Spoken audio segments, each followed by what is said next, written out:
Alright, I wanted to do a short video kind of comparing and contrasting two of the stainless steel fermenters that are in sort of the bargain market, I suppose, for stainless steel fermenters.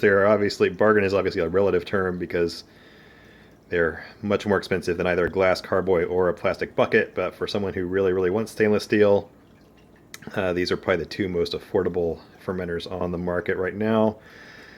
Right now being May of 2016. On the left, I've got the SS Brewtech, which is at ssbrewtech.com. Brew bucket, and then on the right, I've got the 7-gallon Chapman fermenter at chapmanequipment.com. The brew bucket on the left is at this point $195, and then the Chapman fermenter is typically $159.99. Apparently this month there's a $20 discount or a sale. Both of these shipping is included. There's no such thing as a free lunch, and there's no such thing as free shipping, but shipping is included in each of those. So $195 for the fermenter on the left, and just under $140 at the moment for the one on the right. The one on the right, there is also a 14-gallon version available for $189.99 at the moment. The one on the left is notably a little bit more expensive, and it's a bit more complicated as to how it's put together, which you can see, which probably explains part of why it's more expensive. It does have a semi-conical bottom there, and it does have the legs, which makes it more complicated, more expensive. It's different also, the lid. Both of these have lids that, clamp on, and have handles for carrying. But the stainless steel Brewtech one, the lid has this small dish to it, and then the hole for the airlock is offset, which lets you stack them. I think the website says you can stack up to 3 of them. I've stacked one on top of the other, and it was a little unstable for my tastes. When you've got 6+ gallons of fluid balanced on top of this, nothing fell, but I'm not sure how. It seemed a little wobbly for my tastes. The Chapman fermenter also has bigger, beefier clamps for bringing the lid down. Also has some handles on each side for carrying. This is not stackable. There are no lids. It's got a flat bottom. And then the hole for the airlock is right smack in the middle. So you can't stack these directly on top of each other, but if you've got shelves, and you can tell there's a definite difference in how tall they are. If you've got shelves, the Chapman one is probably easier to squeeze into a shelf, or on some shelving and you've got in your basement, than the stainless steel Brewtech one is. Other differences: the stainless steel Brewtech one comes with this bung for plugging up the hole. If you decide not to use it, the hole is about the right size for a blow-off tube, according to the website. I've never used a blow-off tube, but it seems about right.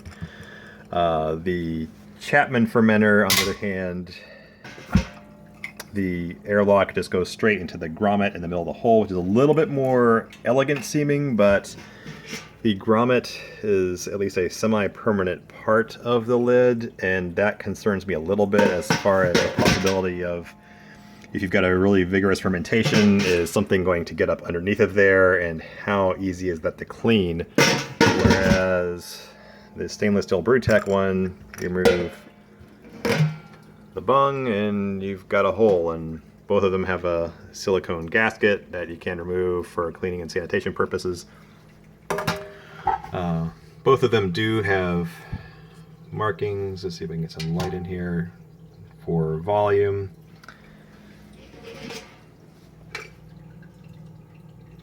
Both of them hold roughly the same volume. They'll, probably have about 6 gallons of actual fermentable volume, and then room for headspace above that.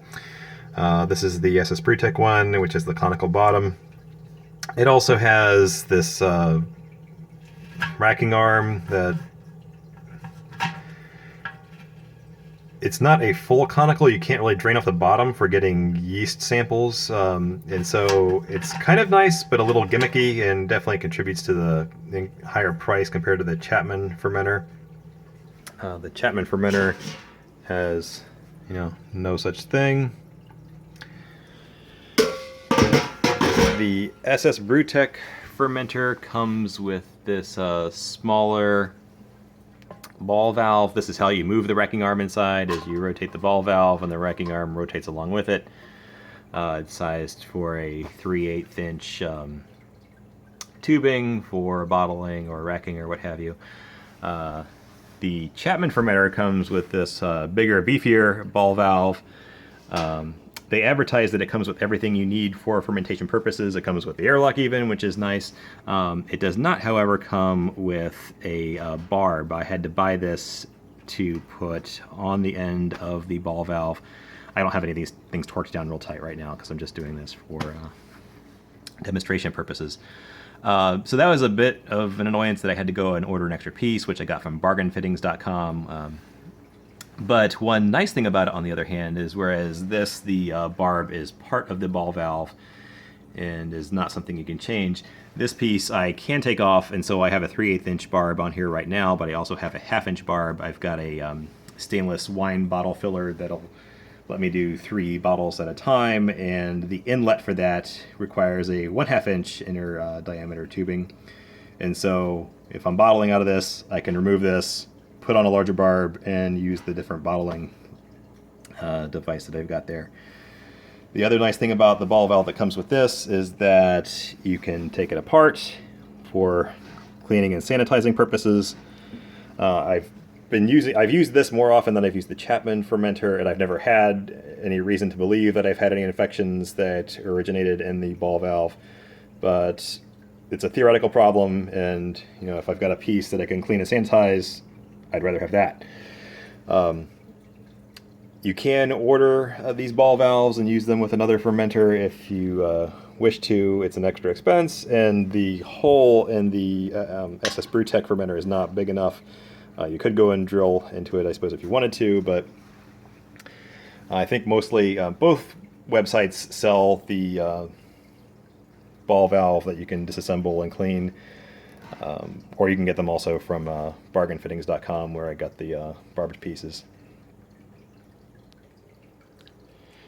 Now, SS Brewtech does have a number of accessories that Chapman equipment does not have. They've got a number of different lids, which I don't have. I only have the basic lid that comes with the fermenter. But they've got a lid that is domed and has a 3-inch tri-clamp fitting on the top that you can use, if you want to dry hop or do some sort of additions afterwards. You can open just the 3-inch fitting on top instead of removing the entire lid, which could potentially introduce oxygen or possibility of infection. That's kind of nice. So they also have lids that allow for some form of temperature control. That they've got coils that go down into the liquid that is fermenting, and you can if you've got a glycol chiller or just using cool water or whatever, you can have some sort of electronic temperature control working there. Now, I'm not sure either company is happy with me pointing this out, but the lid on the Chapman fermenter, the 7-gallon version at least, not the 14-gallon, and they have the same diameter. So if you had a Chapman fermenter and you really, really wanted the temperature control unit that SS Brewtech offers, you should be able to do that, because all of it goes through the lid. There's no holes in the side for the tubing for the coolant to go into. And I like them both.